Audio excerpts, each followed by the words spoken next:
Aleluia. Queridos irmãos, a paz do Senhor para todos. Vamos abrir as nossas Bíblias na carta escrita por Paulo aos Romanos, capítulo 12. Vamos ler aqui os versículos 3 a 8. Romanos, capítulo 12, versículos 3 a 8. A palavra de Deus diz assim: porque pela graça que me foi dada, digo a cada um dentre vós que não pense de si mesmo além do que convém.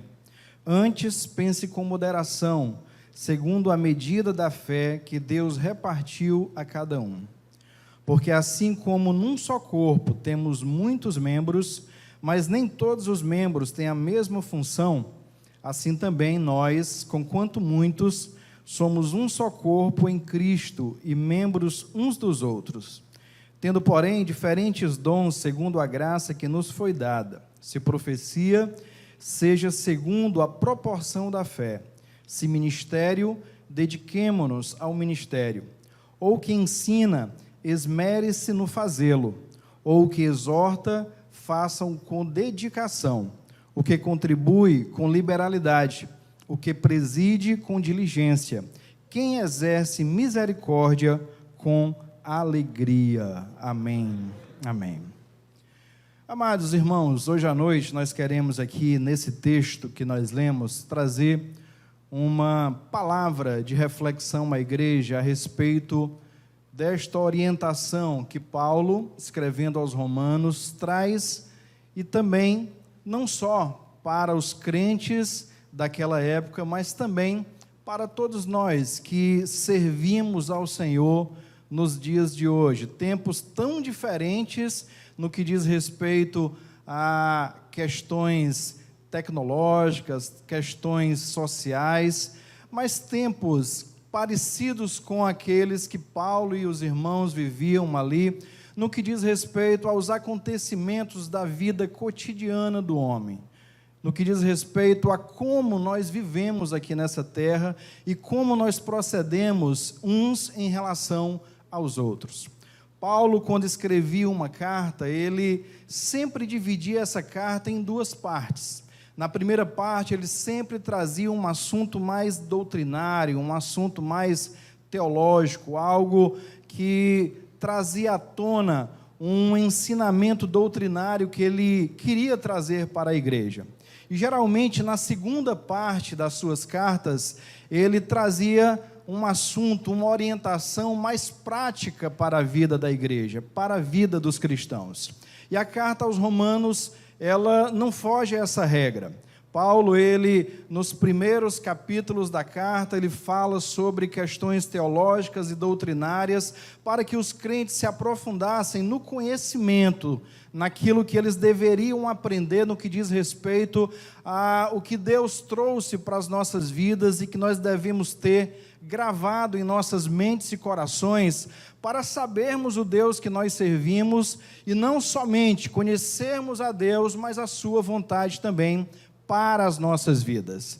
E na segunda parte da carta, ele traz esse assunto mais prático, relacionado à vida do crente, como o crente deveria viver aqui nessa terra, como o crente deveria proceder enquanto cristão aqui nessa terra. E o capítulo de número 12, ele fala de uma maneira bem clara em relação a essa apresentação do cristão diante da sociedade, diante das pessoas, diante da igreja que estava ali em comunhão com aquele crente. E ele fala exatamente no comecinho do capítulo sobre como nós devemos nos apresentar, não só em relação aos nossos corpos, como uma oferta, como um sacrifício agradável a Deus, mas também em relação às nossas mentes, a nossa maneira de pensar. E Paulo fala que nós devemos viver uma mente cristã não conformada com aquilo que o mundo nos oferece, com aquilo que a sociedade em que vivemos muitas vezes traz como normalidade, que nós sabemos que de normal não tem nada, porque muitas vezes aquilo que a sociedade quer incutir nas nossas mentes é algo totalmente contrário contrário à vontade de Deus para nossas vidas. Então, no capítulo 12, ele começa falando sobre isso, que nós devemos ter atenção como nós nos apresentamos diante dele, diante de Deus, e como nós exercitamos o nosso pensamento, a nossa forma de pensar como pessoas aqui nessa terra, como seres humanos, cidadãos aqui nessa terra também, sempre procurando consagrar a nossa mente, renovando a nossa mente dia após dia, para que nós não nos conformemos com o presente século, com os conceitos mundanos, com os conceitos muitas vezes diabólicos que são lançados contra nós, e nossa mente deve estar preparada para que nós até enxerguemos isso, mas combatamos com a nossa maneira de viver, com a nossa maneira de pensar, com a nossa maneira de se expressar diante dessa sociedade.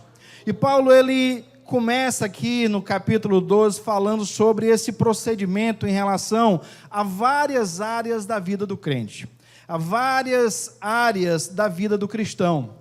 E a primeira área que ele destaca aqui é em relação ao devido uso dos dons espirituais. Ou seja, Paulo, ele chama a nossa atenção para que nós possamos saber que somos usados por Deus, agraciados com Deus, com dádivas espirituais, para que nós tenhamos um bom relacionamento como igreja, um bom relacionamento como corpo de Cristo, como rebanho do Senhor.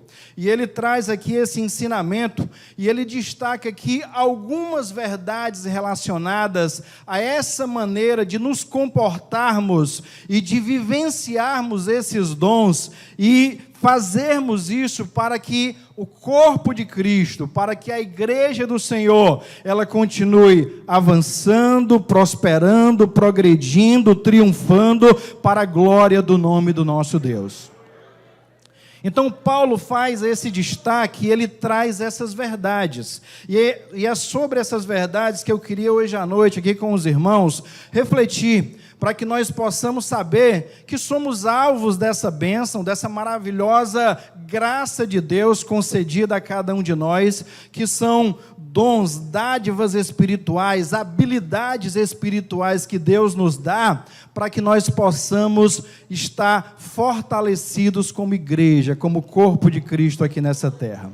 Mas antes de elencar, antes de trazer aqui os dons que Paulo ele se refere nesse capítulo, eu queria aqui destacar algumas verdades que ele mesmo fala em relação aos dons. Se eu for perguntar aqui para os irmãos quem quer ser usado por Deus, essa é uma pergunta redundante e óbvia. Todos nós vamos dizer, eu quero ser usado pelo Senhor Jesus. Se eu for perguntar quem quer ter habilidades, dons espirituais, todos nós vamos levantar as nossas mãos e dizer, eu quero ser usado por Deus, eu quero que Deus derrame sobre a minha vida dons, habilidades espirituais para que eu contribua dentro da igreja do Senhor Jesus. Mas antes de fazer esta citação dos dons que ele faz aqui, desses dons espirituais, ele destaca algumas verdades que nós devemos ter em mente, todos nós que almejamos ser usados por Deus de maneira espiritual dentro do corpo de Cristo. A primeira verdade que ele destaca é a seguinte: ele procura conscientizar aqueles irmãos e, consequentemente, nós que vivemos hoje e que somos crentes em Jesus também, a considerarmos a nossa própria condição diante de Deus e nos enxergarmos ou enxergarmos o nosso estado de humilhação diante do Senhor e não de exaltação por estarmos sendo usados pelo nosso Deus.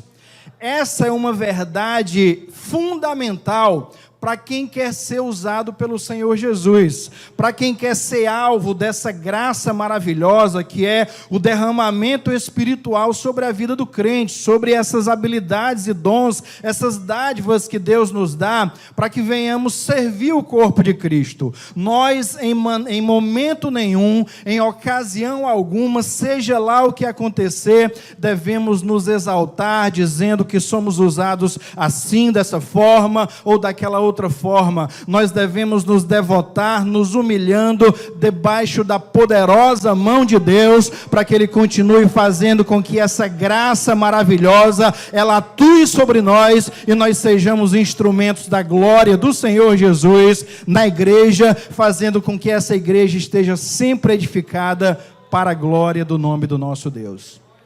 A primeira verdade que Paulo fala é essa, que nós como crentes devemos olhar para a nossa condição, que é uma condição de miseráveis diante de Deus. Por mais que Deus ele tenha tido misericórdia de nós, mas nós não merecíamos. Ele fez isso porque Ele nos amou, Ele nos deu a condição de nos aproximarmos dEle em Cristo Jesus, e por isso que hoje nós podemos dizer que somos filhos de Deus, em Cristo Jesus, e por causa do sangue remidor vertido ali na cruz do Calvário. Então, se Deus, na sua infinita misericórdia, Ele tem derramado dons espirituais, habilidades espirituais sobre a vida de cada um de nós, que nós não nos exaltemos, que nós não nos achemos melhor do que ninguém, que nós não nos achemos pessoas que merecem ser usadas mais do que outras, de maneira nenhuma, que nós possamos continuar chorando nos pés do Senhor e dizendo: Senhor,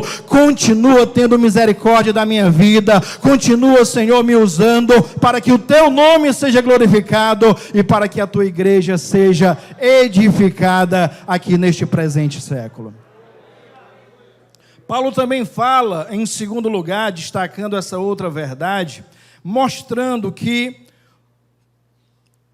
tudo que o homem possui, inclusive se ele possui algum dom espiritual dado por Deus, tudo isso é dádiva divina e não fruto dos seus méritos próprios. Porque muitas vezes, irmãos, nós achamos que as coisas acontecem em nossas vidas porque nós fizemos algo mais do que fulano de tal, que nós tivemos a condição ou nos dedicamos mais do que outra pessoa. Claro que nós devemos nos esforçar, nós devemos procurar orar, devemos procurar nos aprofundar na palavra, devemos procurar servir a igreja, devemos fazer tudo isso, claro que sim, mas tudo que Deus derrama sobre nossas vidas é pela sua misericórdia, é porque Ele nos ama, é porque Ele quer ver o bem do todo, o bem da igreja, Ele quer ver o seu nome sendo glorificado, e não é para nós nos evidenciarmos por causa daquele dom, ou daquilo que Deus Ele derramou sobre nós, de maneira nenhuma. Se Deus Ele te deu algo, se Deus Ele me deu algo, é para que a igreja do Senhor seja edificada por intermédio deste dom espiritual, para que Deus seja manifesto através daquilo que está sendo realizado por intermédio de nós. Então, se nós temos algo dado por Deus, se Ele nos agraciou com algo espiritual,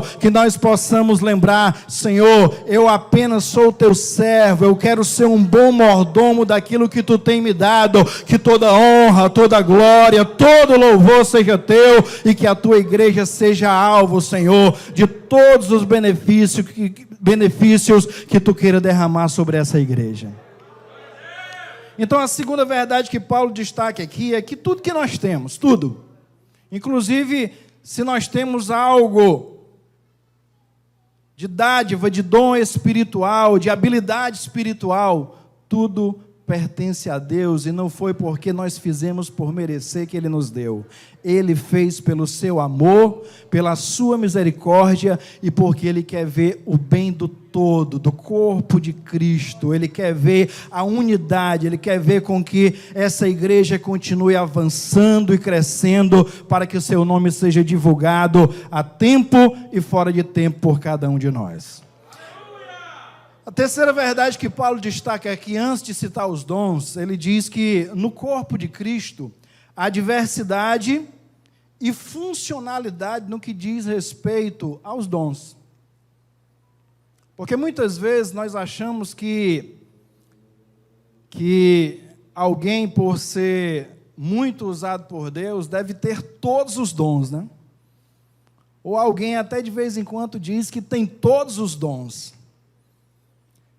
E isso nós vemos na Bíblia Sagrada que não tem muito embasamento. Se nós formos parar para pensar sobre os dons e sobre o fruto do Espírito, nós vamos ver a Bíblia Sagrada, ela falando o seguinte em relação aos dons. A uns Deus deu o dom da profecia, a outro Deus deu os dons de curar, a outro Deus deu o dom da fé, a outro Deus, no seu Espírito Santo, deu o dom de interpretar línguas, né? A outro Deus deu. Então, nós vamos ver em relação aos dons que Deus, Ele quer que essa diversidade, ela exista e que os dons, todos eles sejam exercidos pela igreja, mas através de pessoas diferentes. Já pensou se na igreja só uma pessoa tem todos os dons? E no dia que aquela pessoa faltar, no dia que aquela pessoa não puder vir, no dia que aquela pessoa não puder orar?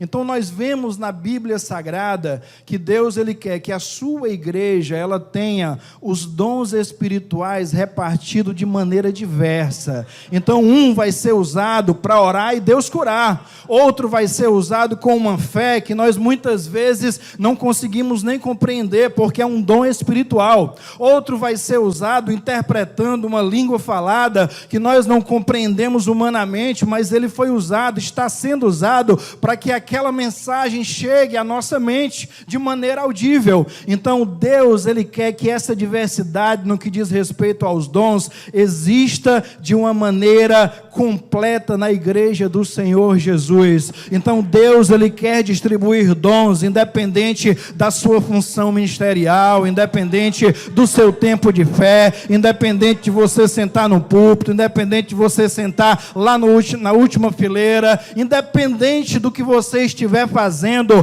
Deus quer distribuir esses dons de uma maneira completa para que a igreja do Senhor seja edificada para a glória do seu próprio nome. Ele fala sobre diversidade e funcionalidade, porque é exatamente isso que eu falei. Não seria muito funcional se todos os dons estivessem concentrados numa pessoa ou só num grupo de pessoas.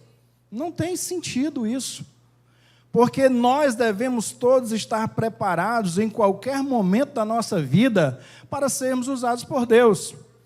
Na nossa casa, às vezes encontrando alguém no caminho, às vezes vai ser dentro do templo mesmo, às vezes vai ser num momento de comunhão com outra pessoa, numa conversa particular com outra pessoa, e Deus, Ele quer nos usar de uma maneira funcional também, não dependermos só do irmão fulano de tal para orar para Deus curar. Já pensou? Se a gente depender só de uma pessoa, quem opera é o Espírito Santo de Deus. Então, se Deus, Ele quer te usar naquele momento, mesmo que você pense, Senhor, eu nunca orei, e Tu curou, Senhor, o que eu faço agora? Com fé naquele momento, se tiver só você naquele lugar, e aquela pessoa estiver precisando de oração, rogue a misericórdia de Deus, peça a graça de Deus, diga, Senhor, eu vou orar porque é Tu que cura, não sou eu e nem o irmão fulano de tal, nem a irmã fulano de tal, quem faz a obra é o Espírito Santo do Senhor. Então, os dons espirituais, eles têm que ter funcionalidade também. Diversidade, Deus, Ele distribui de maneira diversa a igreja, e tem que ser de maneira funcional também. Os dons, eles existem para a igreja de uma maneira geral. E tudo isso tem um objetivo. E o objetivo é a unidade do corpo de Cristo. Esse é o grande segredo que muitas vezes pessoas falham em relação a se sentirem usadas por Deus. Acharem que porque estão sendo usadas, a igreja depende só dele ou depende só dela. Se eu sair daqui, pronto, esse trabalho vai acabar. Se eu sair daqui, pronto, se eu não for convidado para coisa tal, não vai acontecer. Esse é o maior erro que uma pessoa que quer ser usada por Deus, ou se sente usada por Deus, pode dizer ou pensar em sua mente. achar que a obra de Deus, né, achar que o poder de Deus, achar que as coisas miraculosas, os milagres divinos acontecem por causa dele. Porque a obra, queridos irmãos, é do Senhor, e quando Deus ele tem essa graça maravilhosa distribuída de maneira diversa à igreja, de uma maneira funcional à igreja, o que vai acontecer não depende de mim, o que vai acontecer não depende de você, o que vai acontecer não depende do meu tempo, não depende do seu tempo, o que vai acontecer depende do querer do nosso Deus, da vontade dele, na hora que ele quiser, da forma como ele quiser, e isso acontece para demonstrar a cada um de nós que ele nos usa sim, mas ele nos usa pela sua misericórdia, ele nos usa para abençoar o seu povo, ele nos usa para que essa igreja continue cada vez mais unida, para que o seu nome seja glorificado aqui nessa terra. Então há diversidade de dons e funcionalidade nos dons para que a igreja tenha essa unidade, para que a igreja caminhe junto. Se alguém pensa ser usado por Deus para dividir, pode ter certeza que Deus não está te usando, meu irmão. Deus não está te usando, minha irmã. Se alguém pensa em estar sendo usado por Deus para trazer confusão, pode ter certeza, querido, que você não está sendo usado por Deus. Talvez não seja nem usado pelo inimigo, não estou dizendo isso não, mas às vezes a pessoa se usa, né? Conta-se a história de um pastor que estava em uma cidade, e já estava há muito tempo naquela cidade, e a esposa começou a conversar com ele, se não seria interessante ele pedir ao ministério para ir para outra cidade, mas o pastor não sentiu. Ele disse que a obra que Deus tinha chamado ele a fazer, ele achava que ainda tinha um tempo ali. Mas a esposa insistiu, e ele disse para ela, vamos orar, vamos ver o que Deus diz, né? E eles foram orar, e em determinado momento da oração, a esposa começou a dizer, eis meu servo, que eu te digo, o teu tempo é chegado aqui, vou te enviar para outro lugar. Amém. Aí eles terminaram de orar e tal, e ele não falou nada, né? Aí depois a esposa, e aí, o esposo, aquele negócio, aquela palavra, o que foi que você achou? Ele disse assim, minha filha, eu conheço a voz do meu Senhor, mas eu também conheço a voz da minha senhora, viu? Ali foi você com vontade de ir para outro canto, vamos ter calma, né?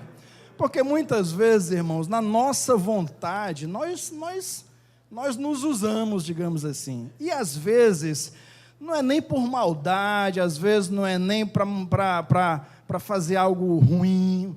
Às vezes é porque nós queremos que a nossa vontade prevaleça. E é nessa hora que nós devemos ter extremo cuidado. É nessa hora que nós devemos pedir a Deus o discernimento necessário para que nós possamos, como aquele homem, né? Saber conhecer a voz do Senhor, mas também conhecer a voz da senhora, né? Conhecer a voz quando não vem diretamente de Deus.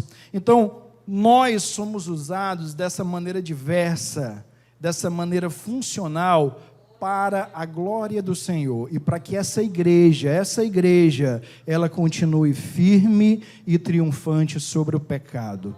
Dias difíceis nós estamos vivendo, dias desafiadores nós estamos vivendo, dias em que a palavra está sendo confrontada de uma maneira clara, diante dos nossos próprios olhos.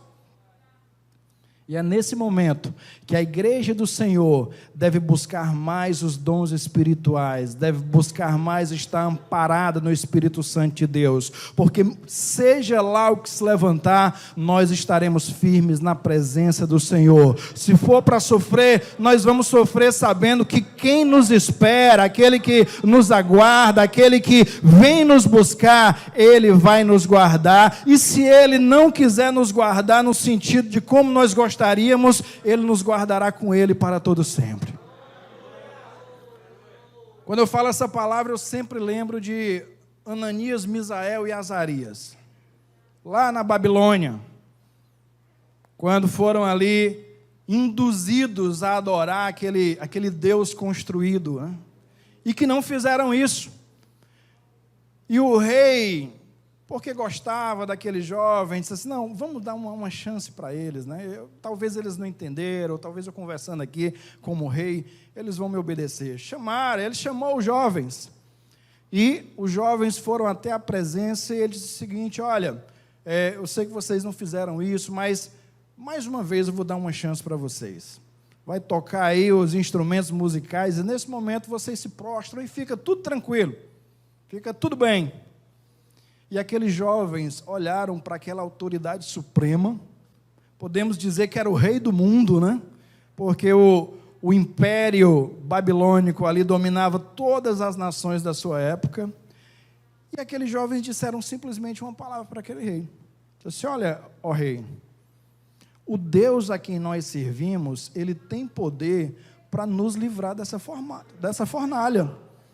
Maravilha, né? Todo mundo vai dar glória a Deus, porque é isso que nós queremos falar.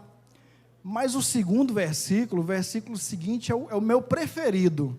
Porque eles disseram o seguinte, mas se ele, ó rei, não quiser nos livrar da fornalha, mesmo assim nós não adoraremos a estátua construída, porque nós servimos a ele, vivos ou mortos, servimos a ele quando estamos em segurança ou quando formos lançados na fornalha, nós servimos a ele independente da circunstância. Então se ele quiser nos livrar, ele vai nos livrar, mas se ele não quiser, nós vamos morar com ele, estar guardado com ele para todo sempre.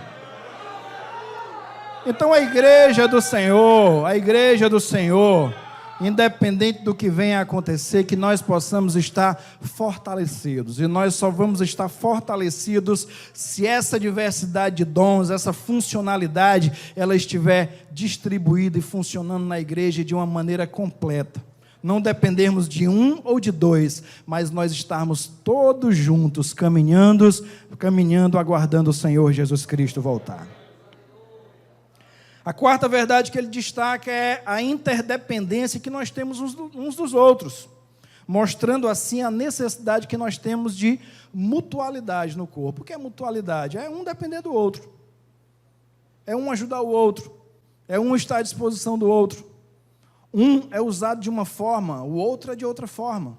Aquele que é usado de uma forma, ele pode abençoar a vida daquela pessoa que já o abençoa de outra forma. Estarmos sempre à disposição uns dos outros, porque dessa forma o corpo de Cristo, a igreja do Senhor, vai estar fortalecida, vai estar fortalecido para enfrentar toda e qualquer dificuldade que possa vir sobre essa terra, sobre cada um de nós. Então ele destaca aqui essa interdependência que nós temos. Um é usado de uma maneira para falar, né? Outro já não fala. Mas se ele parar para conversar, ele é um bom conselheiro. Um já ora muito, e quando ora, Deus faz coisas tremendas acontecerem, né? A tempestade, o trovão. Outro já ora bem caladinho ali, mas nós vemos a brisa suave, né? Deus agindo, né? Um é usado para servir ao outro no culto, muitas vezes em serviços que nós achamos que são simples, que nós achamos que poderiam até ser dispensados, mas não são, porque são extremamente importantes, porque nós dependemos uns dos outros, irmãos. Independente da função que nós tenhamos na igreja, o nosso tempo de fé, a nossa credencial, independente de qualquer coisa, nós precisamos uns dos outros para podermos avançar aqui nesta terra. Uma vez o pastor Elianai Cabral, pregando aqui nessa igreja, ele falou uma coisa que nunca esqueci. O pastor Elianai Cabral é um dos maiores pregadores que a Assembleia de Deus já viu aqui no Brasil. Desde quando ele tem 20 anos, ou até um pouco menos, sempre foi chamado para pregar em grandes cruzadas, em grandes congressos, sempre foi uma referência. Um homem extremamente preparado, conhecedor da Bíblia, um pregador que nós ficamos assim, admirados com a exposição da palavra que sai da boca daquele homem. Mas ele falou uma coisa aqui nesse púlpito uma vez. Ele disse o seguinte: olha, todas as vezes que eu preciso recarregar as minhas baterias com alguma pessoa, eu tenho pessoas que me ajudam, mas eu tenho um irmão que me conhece desde quando eu sou jovenzinho. E aquele irmão, ele não tem nenhuma função ministerial, ele serve na igreja, mas ele serve na igreja sem uma função dentro do ministério, porque o chamado dele foi outro. E eu sempre recorro àquele irmão, porque é lá que eu chego e eu falo, eu choro, eu muitas vezes até me desespero em meio às dores do dia a dia, mas quando aquele homem abre a boca, é como se o próprio Deus estivesse falando comigo, e eu saio dali com as minhas forças renovadas e vou seguir a minha caminhada, pregando, ensinando a palavra e fazendo aquilo que o Senhor me enviou a fazer. Talvez alguns de nós ia pensar assim, não, eu sou pastor, que é isso? Eu tenho que escutar o pastor ou o pastor que está acima de mim. Ou eu sou o líder do departamento, eu tenho que... Às vezes acontece isso, e Deus usa líderes para nos ajudarem, mas Deus também usa pessoas que às vezes não têm nenhuma patente ministerial, mas foram chamados e têm um dom, uma habilidade espiritual que nos faz avançar e progredir na nossa caminhada, fazendo com que a nossa vida continue sendo um referencial da glória de Deus. Eu sempre costumo falar que quando um período da minha vida que eu passei fora da igreja, ainda na minha adolescência, muitas coisas aconteceram, muitas coisas marcaram a minha vida. Mas tinha uma coisa que eu sempre gosto de falar, gosto de lembrar, que é relacionada ao meu pai. Ele não está aqui hoje, mas assim, eu sempre falo, porque é algo que marca. E quando marca, a gente sempre lembra, né? E todos sabem que o meu pai, ele praticamente não fala, né? E muito menos canta, irmãos, porque se ele não fala, muito menos ele canta, né? Então, é uma coisa que ele tem dificuldade, é dele, da personalidade dele. Mas, mesmo que ele não conseguisse sentar naquela época perto de mim e fazer aquele sermão, né? Dar aquela palavra ali, aquele sermão de meia hora, ele encontrou uma forma de me evangelizar e de falar ao meu coração que eu nunca imaginei que seria possível. Muitas vezes eu chegava, ficava ali na sala de casa e tal, e ele sentava no sofá do lado, e ele pegava uma harpa, né? Ele não canta aqui igual o pastor Afonso, né? Que é cantor, nem o irmão Gerardo aqui cantou também, as outras irmãs, mas ele cantava os hinos da harpa. E tinha um louvor que ele cantava na harpa, que era muito interessante, que eu nunca esqueci. Eu não sei nem o número desse hino na harpa. Eu só lembro dele cantando para mim, dizendo: filho desleal, aula paternal, queiras hoje regressar, pois o pai está a te esperando lá, pecador, ó, volta para o teu lar. Só isso. Ele cantava, e esse hino da harpa ele cantava toda vez que ele sentava perto de mim. E na hora, aquilo nem fazia tanta diferença no momento que eu estava vivendo. Mas com o passar dos dias, eu fui ouvindo mais. Parece que o hino foi ficando mais alto, sabe? Parece que o hino foi aprofundando mais na minha mente, no meu coração, porque mesmo que ele não fosse usado como um pregador, como alguém que expõe a palavra, mas espiritualmente falando, nessa diversidade de dons que Deus ele distribui, ele naquele momento foi usado para evangelizar a minha vida, e até hoje, na época eu me arrependi e voltei por causa dessas questões e de outras relacionadas a Deus trabalhando em algumas situações para que eu retornasse, mas até hoje eu lembro daquilo que aconteceu na minha vida, e eu reconheço que Deus ele faz isso pelo seu amor e misericórdia, nos usando de maneira diversa. Então não ache que você não pode ser usado por Deus, não ache que você não tem condição, porque não tem uma função definida na igreja. Se coloque à disposição do Senhor e Ele vai te usar de uma maneira poderosa. E para terminar, irmãos, Paulo também fala que nós devemos exercer o dom, ou aquilo que Deus nos dá, da maneira a mais correta possível, com a maior seriedade possível, com o maior cuidado possível, para que nós possamos cumprir o propósito desse dom espiritual em nossas vidas, que é sermos consagrados no ministério, amém? Não, irmãos, vocês têm que prestar atenção no que eu estou falando.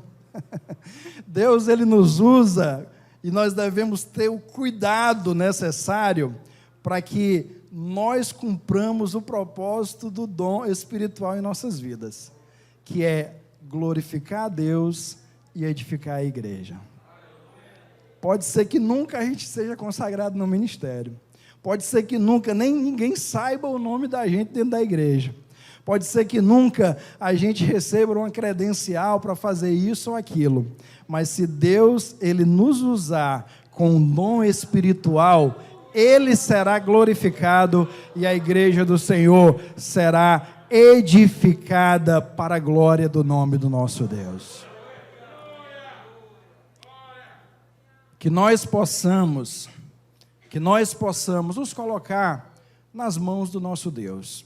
Ele tem todo o interesse de nos usar e distribuir dons poderosos para cada um de nós, para que nós possamos ser esses instrumentos, pessoas que glorificam a Deus, pessoas que exaltam a Deus por intermédio da nossa própria vida aqui nessa terra, e pessoas que se colocam à disposição da igreja, estão à disposição da igreja, para que essa igreja continue forte, continue triunfante, continue se fortalecendo cada vez mais, para que um dia essa noiva que está sendo preparada se encontre com o noivo e estejamos para todo sempre com o nosso Deus. Que Deus abençoe os irmãos, em nome de Jesus.